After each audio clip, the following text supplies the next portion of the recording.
Selamat datang di channel Omatasi Operasi Mau Tahu Sejarah. Pada episode kali ini kita akan melihat bagaimana setelah lebih dari 1 abad hidup dalam dunia yang terfragmentasi, peradaban kuno mulai menunjukkan arah baru. Kota-kota dan wilayah yang sebelumnya berdiri mandiri perlahan bergerak menuju konsolidasi kekuasaan. Pengalaman hidup tanpa imperium besar membentuk cara baru dalam memerintah, mengelola ekonomi, dan membangun legitimasi politik. Periode ini menandai awal kebangkitan negara-negara baru yang tidak lagi meniru sepenuhnya model imperium lama, tetapi menggabungkan tradisi sebelumnya dengan struktur kekuasaan yang lebih adaptif. Dari Mesopotamia hingga Mesir, dunia kuno memasuki fase pembentukan tatanan politik baru yang akan mendominasi sejarah milenium kedua sebelum Masehi. Sekitar awal abad ke-19 sebelum Masehi, tanda-tanda perubahan mulai terlihat jelas di berbagai wilayah dunia kuno.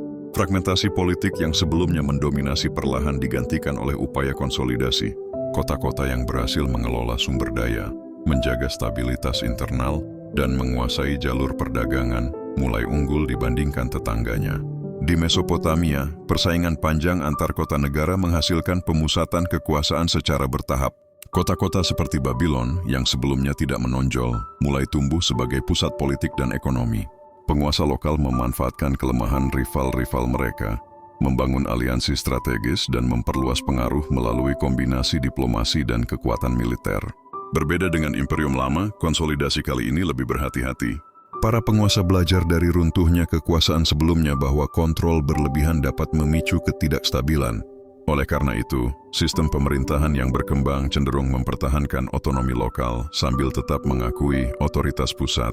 Di Mesir, proses konsolidasi mencapai bentuk yang lebih matang. Kerajaan tengah memperkuat kembali administrasi negara, namun dengan struktur yang lebih terorganisasi dan efisien. Negara belajar menyeimbangkan kekuasaan pusat dengan peran elite daerah, menciptakan stabilitas yang lebih tahan lama. Konsolidasi ini tidak terjadi secara seragam. Di beberapa wilayah, prosesnya berlangsung damai melalui perjanjian dan integrasi ekonomi. Di tempat lain, konflik berskala regional tetap menjadi alat utama ekspansi. Namun arah besarnya jelas. Dunia kuno bergerak menuju pembentukan negara-negara yang lebih besar, lebih terstruktur, dan lebih berkelanjutan. Bagian ini menjadi pembuka bagi fase baru sejarah, ketika pengalaman masa transisi membentuk wajah kekuasaan yang akan mendominasi abad-abad berikutnya. Pada paruh awal milenium kedua sebelum Masehi, Mesopotamia kembali menjadi panggung utama perubahan politik dunia kuno.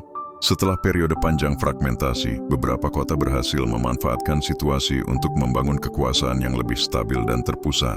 Proses ini tidak terjadi secara tiba-tiba, melainkan melalui akumulasi keunggulan ekonomi, militer, dan administratif. Babylon menjadi contoh paling jelas dari perubahan ini. Awalnya hanyalah salah satu kota kecil di wilayah Mesopotamia Tengah. Babylon berkembang karena letaknya yang strategis di jalur perdagangan Sungai Efrat. Kota ini mampu menghubungkan wilayah utara dan selatan Mesopotamia, menjadikannya simpul penting distribusi barang dan sumber daya. Keunggulan geografis ini menjadi modal utama bagi pertumbuhan politiknya. Penguasa-penguasa awal Babylon berasal dari latar belakang Amorite, kelompok yang sebelumnya berperan sebagai pendatang dan pemimpin lokal. Mereka membawa gaya pemerintahan yang lebih pragmatis, memadukan tradisi administrasi lama dengan pendekatan politik yang fleksibel. Kekuasaan dibangun tidak hanya melalui penaklukan, tetapi juga melalui perjanjian, pernikahan politik, dan pengelolaan ekonomi yang efektif. Sementara itu, kota-kota lama seperti Isin dan Larsa masih mempertahankan kekuatan regional. Persaingan di antara mereka menciptakan dinamika politik yang kompleks. Aliansi berubah-ubah, perang terbatas terjadi secara berkala, dan setiap kota berusaha menguasai lahan subur serta jalur perdagangan. Dalam konteks ini, Babylon tumbuh sebagai kekuatan penyeimbang yang perlahan memperluas pengaruhnya. Penting dicatat bahwa kebangkitan pusat kekuasaan baru tidak berarti kembalinya imperium lama dalam bentuk yang sama. Struktur pemerintahan yang berkembang cenderung lebih adaptif. Otoritas pusat diakui, tetapi pemerintahan lokal tetap memiliki peran penting. Pengalaman runtuhnya kekuasaan besar sebelumnya membuat para penguasa lebih berhati-hati dalam mengelola wilayah. Proses konsolidasi di Mesopotamia pada periode ini menunjukkan kematangan politik yang lebih tinggi. Negara-negara baru belajar dari sejarah membangun sistem yang lebih seimbang antara kontrol dan fleksibilitas. Dari sinilah panggung disiapkan bagi munculnya hukum tertulis yang lebih sistematis dan kekuasaan yang lebih terorganisasi pada generasi berikutnya. Seiring menguatnya pusat-pusat kekuasaan baru di Mesopotamia, model pemerintahan juga mengalami perubahan yang signifikan. Negara-negara yang muncul pada periode ini tidak lagi meniru sepenuhnya sistem imperium lama yang sangat terpusat. Sebaliknya, mereka mengembangkan bentuk pemerintahan yang lebih adaptif, belajar dari kegagalan masa lalu. Raja tidak lagi diposisikan sebagai penguasa absolut yang mengendalikan setiap aspek kehidupan negara. Kekuasaan mereka dibangun melalui legitimasi bertahap, terutama melalui keberhasilan menjaga stabilitas, keamanan, dan kesejahteraan ekonomi. Pemerintahan yang efektif menjadi sumber legitimasi utama, bukan sekadar klaim ilahi atau garis keturunan. Administrasi negara disusun lebih ramping. Jabatan-jabatan penting tetap ada, seperti juru tulis, pengelola pajak, dan pejabat hukum, tetapi dengan lingkup kerja yang lebih jelas. Otonomi lokal dipertahankan agar kota-kota dan wilayah dapat mengelola urusan sehari-hari mereka sendiri. Negara pusat berperan sebagai pengarah dan penjamin stabilitas, bukan pengendali mutlak. Perubahan ini juga terlihat dalam hubungan antara penguasa dan elit lokal. Alih-alih menyingkirkan elit lama, penguasa baru cenderung mengintegrasikan mereka ke dalam sistem negara. Pendekatan ini mengurangi potensi pemberontakan dan memperkuat jaringan loyalitas. Kekuasaan dibangun melalui konsensus relatif, bukan hanya paksaan. Model pemerintahan seperti ini menciptakan stabilitas yang lebih tahan lama. Negara mampu berkembang tanpa menekan masyarakat secara berlebihan. Struktur kekuasaan yang fleksibel memungkinkan adaptasi terhadap perubahan ekonomi dan sosial, sesuatu yang tidak dimiliki oleh imperium sebelumnya. Konsolidasi pemerintahan pada periode ini menjadi fondasi bagi sistem negara yang lebih matang. Dari sinilah lahir bentuk kekuasaan yang mampu bertahan lebih lama dan memengaruhi perkembangan politik dunia kuno pada abad-abad selanjutnya. Dalam proses konsolidasi kekuasaan, hukum menjadi alat utama untuk memperkuat legitimasi raja dan menjaga ketertiban sosial. Penguasa pada periode ini memahami bahwa stabilitas tidak dapat dicapai hanya melalui kekuatan militer. Diperlukan aturan yang jelas dan dapat diterima oleh masyarakat luas. Oleh karena itu, hukum mulai diformalkan dan diposisikan sebagai fondasi pemerintahan. Di Mesopotamia, tradisi hukum tertulis yang telah berkembang sejak masa Sumeria kembali diperkuat. Raja berperan sebagai pelindung keadilan, bukan sekadar penguasa. Ia dipandang sebagai penjamin keseimbangan antara kepentingan negara, elit, dan rakyat. Konsep ini membantu membangun kepercayaan masyarakat terhadap otoritas pusat. Hukum juga berfungsi sebagai alat integrasi sosial. Dengan aturan yang seragam, berbagai kelompok etnis, sosial, dan ekonomi dapat hidup dalam satu sistem yang sama. Ini sangat penting dalam negara-negara baru yang wilayahnya mencakup komunitas dengan latar belakang berbeda. Aturan tentang kepemilikan tanah, perdagangan, dan keluarga menjadi sarana mengelola keragaman tersebut. Legitimasi raja tidak hanya bersumber dari hukum, tetapi juga dari keberhasilan menjalankan pemerintahan. Raja yang mampu menjaga keamanan, mengelola ekonomi, dan menegakkan keadilan akan memperoleh dukungan luas. Sebaliknya, kegagalan dalam tugas-tugas ini dapat dengan cepat melemahkan kekuasaan, karena pengalaman masa lalu membuat masyarakat lebih kritis terhadap penguasa. Perubahan tatanan sosial juga terjadi seiring penguatan hukum. Status individu semakin ditentukan oleh peran ekonomi dan sosial, bukan semata-mata kedekatan dengan kekuasaan. Masyarakat bergerak menuju struktur yang lebih teratur, di mana hak dan kewajiban diakui secara formal. Bagian ini menunjukkan bahwa hukum bukan sekadar kumpulan aturan, melainkan instrumen penting dalam membangun negara yang stabil. Dari fondasi inilah sistem hukum yang lebih terkenal pada masa berikutnya akan berkembang. Seiring menguatnya negara-negara baru di milenium kedua sebelum Masehi, sistem ekonomi mengalami konsolidasi yang lebih terstruktur dibandingkan masa transisi sebelumnya. Negara mulai mengambil peran aktif dalam mengatur produksi, distribusi, dan pengelolaan sumber daya, meski tidak kembali pada model kontrol total seperti imperium lama. Di Mesopotamia, pertanian tetap menjadi tulang punggung ekonomi. Negara berfokus pada pengelolaan lahan subur dan sistem irigasi, memastikan produksi pangan stabil untuk menopang pertumbuhan penduduk dan kekuatan militer. Berbeda dengan masa Ur Tedrela, pengawasan dilakukan melalui kerjasama dengan elit lokal dan pemilik tanah, bukan melalui birokrasi pusat yang kaku. Perdagangan berkembang pesat seiring stabilitas politik yang meningkat. Negara-negara baru melindungi jalur perdagangan, memungut pajak, dan menjamin keamanan para pedagang. Kota-kota yang terletak di persimpangan jalur dagang tumbuh menjadi pusat ekonomi dan administratif. Aktivitas ekonomi tidak hanya menopang negara, tetapi juga memperkuat legitimasi penguasa. Pengelolaan sumber daya alam menjadi aspek penting pemerintahan. Logam kayu dan batu yang langka dikelola melalui jaringan perdagangan antar wilayah. Negara berperan sebagai koordinator memastikan pasokan tetap tersedia untuk kebutuhan produksi dan pertahanan. Model ini menciptakan ketergantungan timbal balik antara negara dan para pelaku ekonomi. Ekonomi negara berkembang pada periode ini menunjukkan keseimbangan baru antara kontrol dan kebebasan. Negara tidak mendominasi sepenuhnya tetapi hadir sebagai pengatur dan pelindung. Pola ini memungkinkan pertumbuhan ekonomi yang lebih berkelanjutan dan menjadi dasar bagi kemakmuran kerajaan-kerajaan besar yang akan muncul selanjutnya. Dalam proses konsolidasi negara-negara baru, militer memegang peran penting sebagai alat pertahanan sekaligus ekspansi terbatas. Namun pengalaman runtuhnya imperium sebelumnya membuat para penguasa lebih berhati-hati dalam mengelola kekuatan militer. Tujuan utama bukan penaklukan luas, melainkan menjaga stabilitas dan melindungi wilayah inti negara. Pasukan militer pada periode ini umumnya berskala regional. Tentara terdiri dari warga setempat, pasukan bayaran, dan kelompok sekutu. Struktur militer lebih fleksibel dibandingkan tentara imperium lama yang sangat terpusat. Penguasa mengandalkan loyalitas personal dan ikatan ekonomi untuk mempertahankan kesetiaan pasukan. Pertahanan kota menjadi prioritas, tembok kota diperkuat, benteng dibangun, dan sistem peringatan dikembangkan.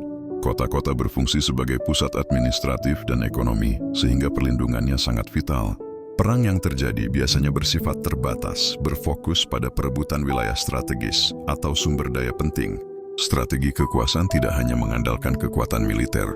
Diplomasi memainkan peran besar dalam menjaga keseimbangan antar negara. Perjanjian, aliansi, dan pernikahan politik digunakan untuk menghindari konflik besar. Pendekatan ini mencerminkan kesadaran bahwa perang skala luas dapat merusak fondasi negara yang masih berkembang. Militer pada periode ini juga berfungsi sebagai simbol kekuasaan. Keberhasilan mempertahankan wilayah dan menjaga keamanan meningkatkan legitimasi penguasa.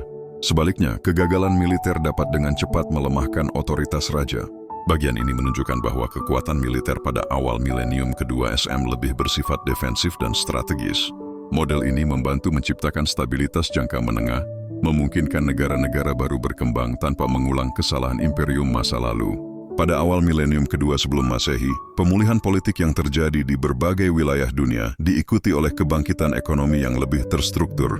Negara-negara yang sebelumnya terpukul oleh runtuhnya imperium besar mulai membangun kembali sistem produksi dan distribusi barang. Ekonomi tidak lagi sepenuhnya terpusat pada istana, tetapi mulai melibatkan komunitas lokal, pedagang swasta, serta jaringan regional yang saling terhubung. Pertanian tetap menjadi fondasi utama ekonomi. Gandum, jelai, dan tanaman pangan lain ditanam secara luas dengan memanfaatkan sistem irigasi yang diwarisi dari peradaban sebelumnya. Namun pengelolaan irigasi kini lebih bersifat lokal. Desa-desa memiliki tanggung jawab langsung atas saluran air, sementara negara berperan sebagai pengawas dan penarik pajak hasil panen. Model ini membuat produksi pangan lebih stabil dan mengurangi ketergantungan mutlak pada pusat kekuasaan. Selain pertanian, kerajinan tangan berkembang pesat.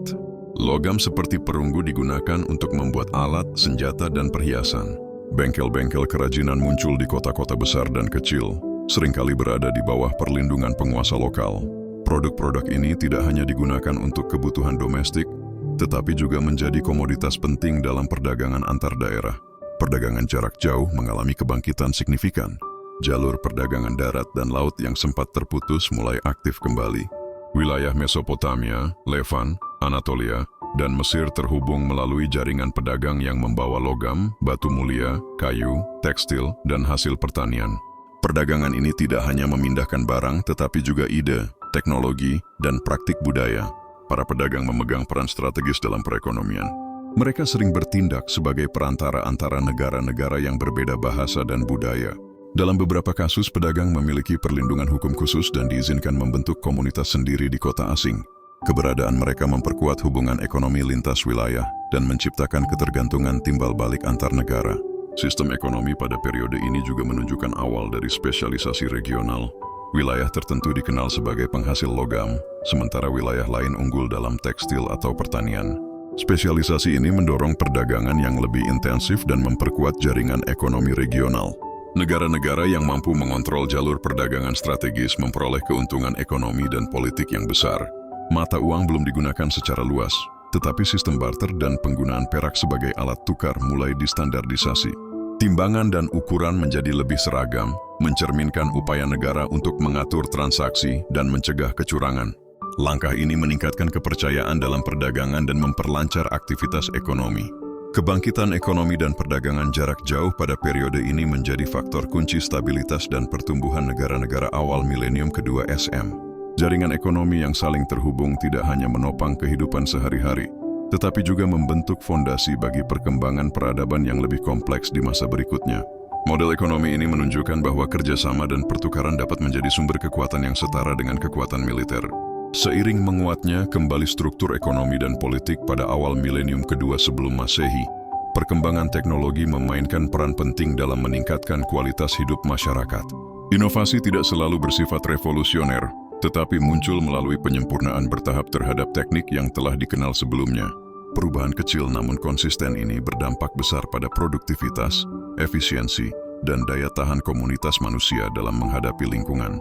Di bidang pertanian, alat-alat produksi mengalami peningkatan kualitas. Baja kayu diperkuat dengan lapisan logam, membuat proses pengolahan tanah lebih efektif dan cepat. Penggunaan hewan penarik seperti lembu dan keledai menjadi lebih sistematis, memungkinkan lahan yang lebih luas untuk digarap.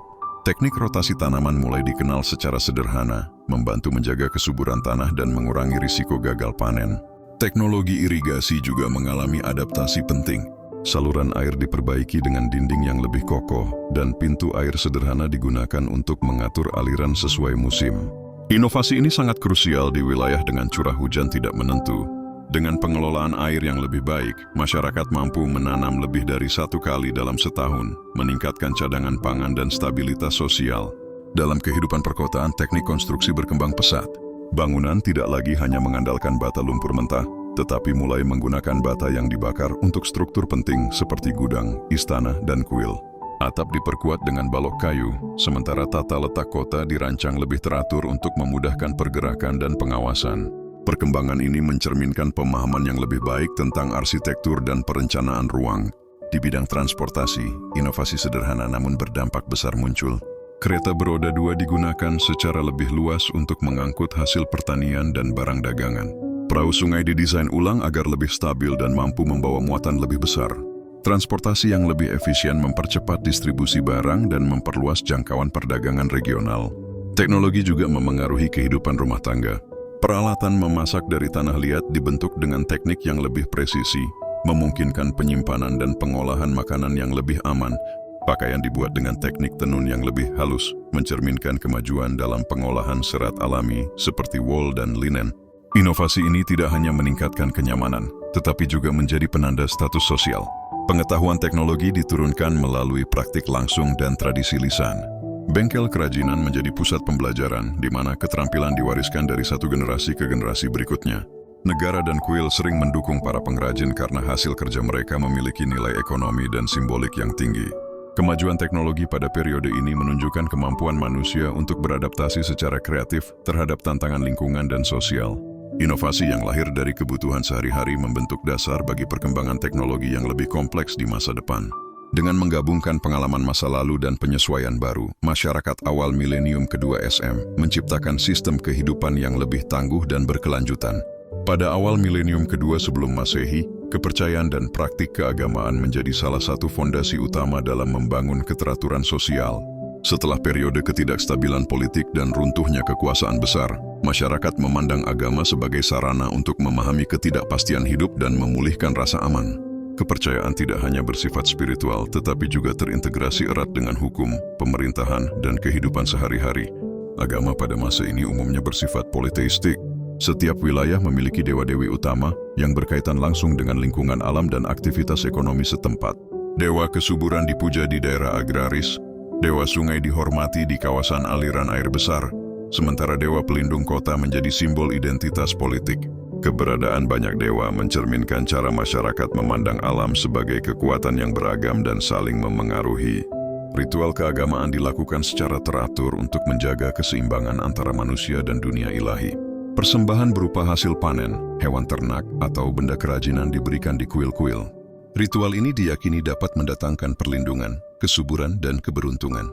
Upacara musiman, terutama yang berkaitan dengan siklus tanam dan panen, menjadi momen penting yang melibatkan seluruh komunitas. Kuil berfungsi lebih dari sekadar tempat ibadah. Bangunan ini menjadi pusat ekonomi dan administrasi.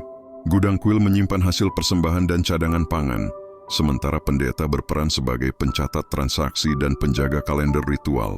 Dalam banyak kasus, kuil juga menjadi pusat pendidikan, tempat pengetahuan astronomi, matematika sederhana, dan tradisi lisan diwariskan. Pendeta memiliki posisi sosial yang tinggi. Mereka dianggap sebagai perantara antara manusia dan para dewa. Otoritas mereka tidak hanya berasal dari keyakinan religius, tetapi juga dari kemampuan membaca tanda-tanda alam dan menafsirkan kehendak ilahi. Ramalan dan pertanda digunakan untuk menentukan waktu ritual, keputusan politik, bahkan strategi perang. Agama juga berperan dalam legitimasi kekuasaan.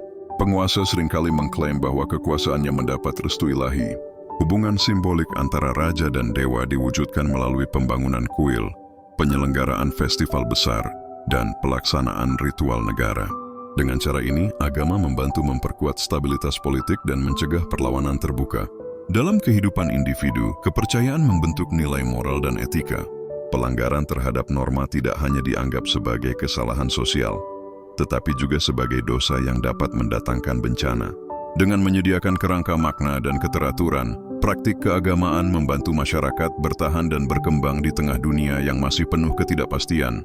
Menjelang akhir fase awal milenium kedua sebelum Masehi, berbagai perubahan sosial, ekonomi, politik, dan budaya mulai membentuk warisan jangka panjang yang akan memengaruhi arah peradaban dunia.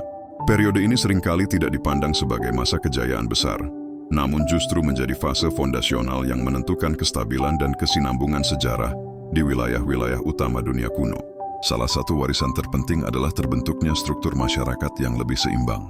Setelah pengalaman pahit runtuhnya imperium besar, masyarakat belajar bahwa kekuasaan terpusat yang terlalu kuat rentan terhadap kehancuran. Sebagai gantinya, muncul sistem pemerintahan regional yang lebih adaptif, dengan pembagian peran antara penguasa, bangsawan lokal, pendeta, dan komunitas warga. Struktur ini memungkinkan negara bertahan lebih lama meski menghadapi tekanan internal maupun eksternal. Dalam bidang hukum dan norma sosial, periode ini memperkuat konsep aturan tertulis dan adat yang mengikat seluruh lapisan masyarakat. Hukum tidak lagi semata-mata keputusan penguasa, tetapi dianggap sebagai tatanan yang memiliki legitimasi moral dan religius. Prinsip keadilan, tanggung jawab, dan kewajiban sosial menjadi dasar hubungan antar individu. Nilai-nilai ini kelak diwariskan dan dikembangkan oleh peradaban besar berikutnya. Ekonomi yang berorientasi regional juga menjadi fondasi penting. Jaringan perdagangan yang terbentuk pada masa ini menciptakan ketergantungan antar wilayah, mendorong stabilitas dan pertukaran budaya. Sistem produksi yang lebih efisien ditopang oleh teknologi pertanian dan kerajinan, memastikan ketersediaan sumber daya yang cukup untuk mendukung pertumbuhan populasi. Model ekonomi ini menjadi pola dasar bagi sistem perdagangan lintas benua di masa mendatang. Budaya dan identitas lokal berkembang dengan kuat. Seni, bahasa, dan tradisi ritual menjadi sarana untuk menegaskan jati diri komunitas. Meskipun berbeda-beda, budaya-budaya ini memiliki kesamaan dalam cara memandang hubungan manusia dengan alam dan kekuatan ilahi.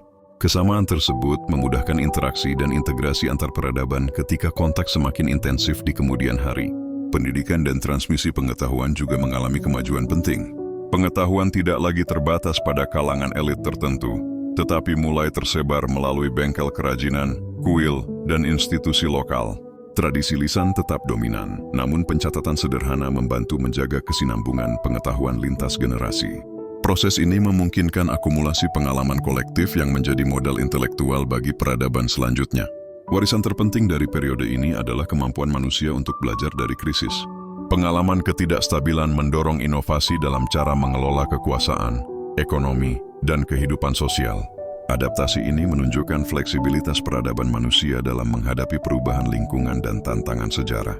Dengan fondasi yang telah terbentuk, dunia kuno memasuki fase baru yang ditandai oleh munculnya kerajaan-kerajaan besar, sistem hukum yang lebih kompleks, dan jaringan perdagangan yang semakin luas.